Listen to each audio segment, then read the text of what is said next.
My name is Richard O'Neill. I'm former mayor of Highlands, 3 terms. Spent approximately, I'd say, 12 to 15 years on the Borough Council, Highlands. I've known Frank Nolan for probably about 18 years. He's a solid man, and he's the only one that's going to be able to lead us out of this quagmire that we're in. I can assure you of that. Declan O'Scanlan, I'm an assemblyman in the 13th District, which represents Highlands.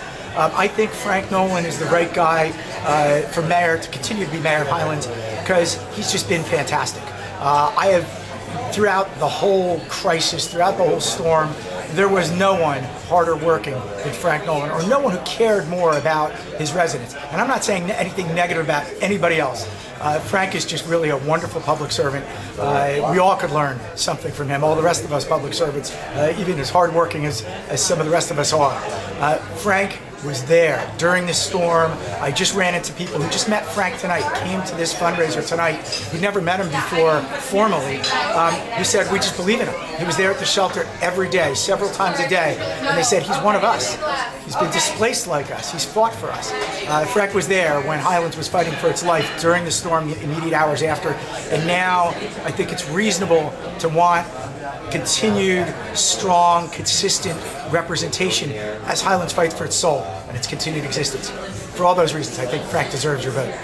I'm Senator Jennifer Beck, and I represent 17 towns in Monmouth County, going from Ocean Grove in Neptune Township, all the way north to Long Branch, and then west out to Freehold Township.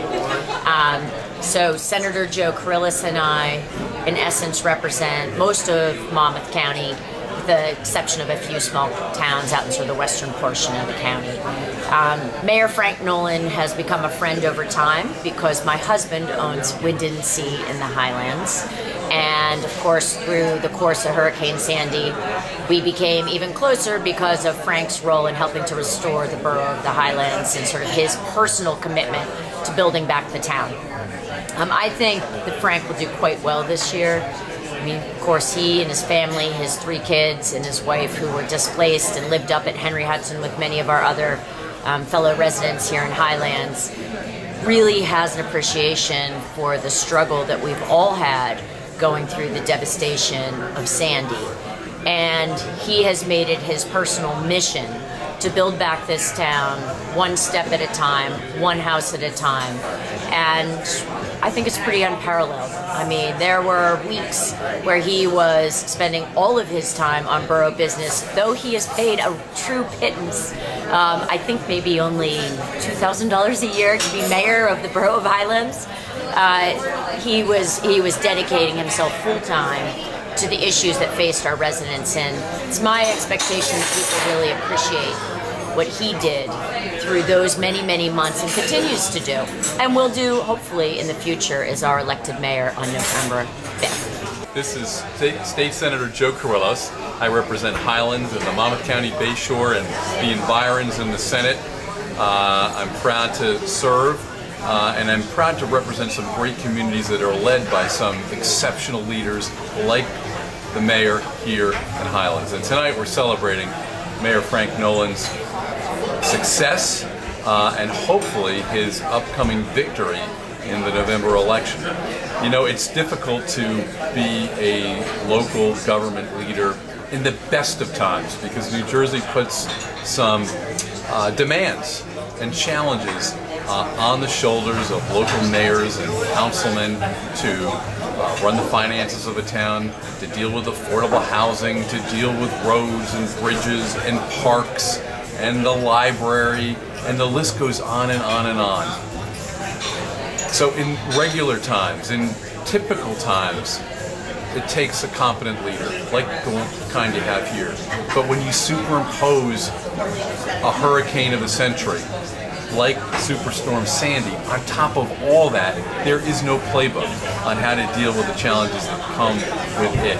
And so, as I've watched and observed, this mayor, Mayor Nolan, has risen to the challenge and led through some very difficult times.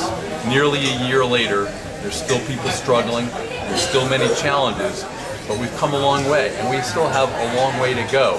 But I have watched this mayor, this leader, day in and day out, do his best for the people of the town. And I hope people will stand with him and put him back on the job. He's got more work to do. Yeah, so Frank is a personal friend. He's pro-business, which helps us a lot. The town needs more business, obviously.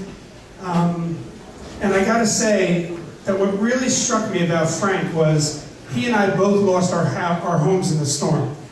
And I had the benefit of moving into my wife's home in Red Bank. But Frank didn't. And Frank stayed up at Henry Hudson for how long? 17 days. For 17 days in the shelter, amongst the people. He could have done something else, I'm sure. He has ways and means to do other things. And he chose not to. He chose to stay right there with the people. And when I saw that, I knew in my heart that he has his heart in this town. Things, and a lot of the people that spoke before me did a lot in this town to help me look like we led so well and did so well and cleaned up so fast. You know, Declan got us showers when we didn't have showers at the second shelter. Joe Carrillos was always there to help, Senator Beck. We got food out of here the night of the storm when it was coming in. We had army trucks outside of here, myself, some of the firemen, and some of the first aid, and we were taking food out of the freezers here to feed the people at the shelter, because that wasn't a planned thing. And that's my point. You know, do you want leadership that doesn't have to have a plan when something happens or has a contingency plan? And, you know, Danny talked about pro-business. What I do in my private life is I run a $40 million a year business, and first thing we do is take care of our people. So when you say, you know, they give me accolades for living in a shelter, I don't know any other way to do business, and that's exactly what that was. I was being the mayor of town. We were living there with my whole family. It wasn't me and myself and everybody else, you know, living in a hotel somewhere. We were all living here, and I was fortunate enough to have people who cared about me in the business world ahead of me to give me a leave of absence for a month and stay here in town and do everything we had to get done. And I think I proved it, and I think I earned another vote this November, because there really was not a game plan, like Senator Carrillo said. You had to kind of just clean up. I think we cleaned up the best out of any town around, with all due respect to everybody else. And Rick O'Neill, former mayor of the town, was the guy that led that charge for me.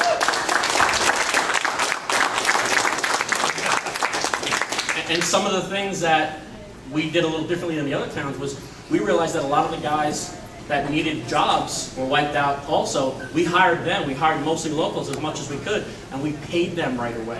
And we held it until we got the money back, so they weren't waiting on money for a month or you know, 6 weeks or whatever it was, because their houses were wiped out too. So now is a serious time. We have to rebuild the town. We have to take care of the problem. We've got about 200 houses that are going to be either knocked down, condemned, rebuild, whatever it's going to be, but they're going to be off the tax base for a little while. So we're looking at a 30 to 40% loss in rateables. We can't hope that that's fixed. We can't wish that away. We have to be proactive. We have to bring in redevelopment. We have to bring in new rateables. We have to bring our people back. Who's to say they can't move into this new housing? I mean, I never really understood that. Some of the renters that left, we gave them an option in this town. Why would they not come back if they liked it so much? And that's going to help the businesses, because some of our businesses are hurting right now because of the economics besides Sandy. So we need more people to come into our businesses and bring them into the town. I have a plan. It's laid out. I have a proven record. I have a 98% unanimous vote at the council with 4 Democrats. That's leadership, folks. Thank you for coming out. I really appreciate it.